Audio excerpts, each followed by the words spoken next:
এটা কি সম্ভব না? একেবারেই সম্ভব। আর এইটা আমি দুটো মানুষের কাছে খুব হেল্প পেয়েছি এই বিরিয়ানি তৈরি করাটা নিয়ে।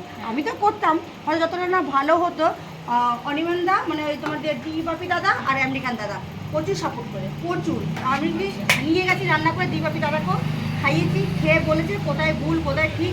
এমনকি 2 ঘন্টা ক্যালকুলেটার নিয়ে বসে হিসাব করে দেখাচ্ছে তোমাদের লাভ হচ্ছে না তোমাদের লস হচ্ছে, তাহলে লাভটা হবে কিনা। সবাই কিন্তু লাভের জন্য করে। বিরিয়ানি তৈরি করতে খুব সাপোর্ট প্রচুর করেছে। আমেরিকান দাদাকেও খাইয়েছি, কোথায় ভুল পরিমাণ মশলা কি না কি সব A to Z ভাগ বলে দিয়েছে। ও অনিমানদাও তাই। বিরিয়ানির শিক্ষাগুলো কে? দুটো মানুষ, আচ্ছা, অনিমান দা মানে আমেরিকান দাদা। আমেরিকান। একটা চিকেন তুলে দেখাও। এইভাবে 100 টাকার যদি নেয় মানে 2 পিস দেবো, 100 টাকার 2 পিস, 50 টাকা নিলে 1 পিস। আর এর সঙ্গে আলু যাচ্ছে? হ্যাঁ আলু। আর যদি কেউ 35 টাকা নেয় তাহলে এইটা 35 টাকার এটা আর 50 টাকার ওটা। এইটা আর 100 টাকার এইরকমই তোমার 2 পিস।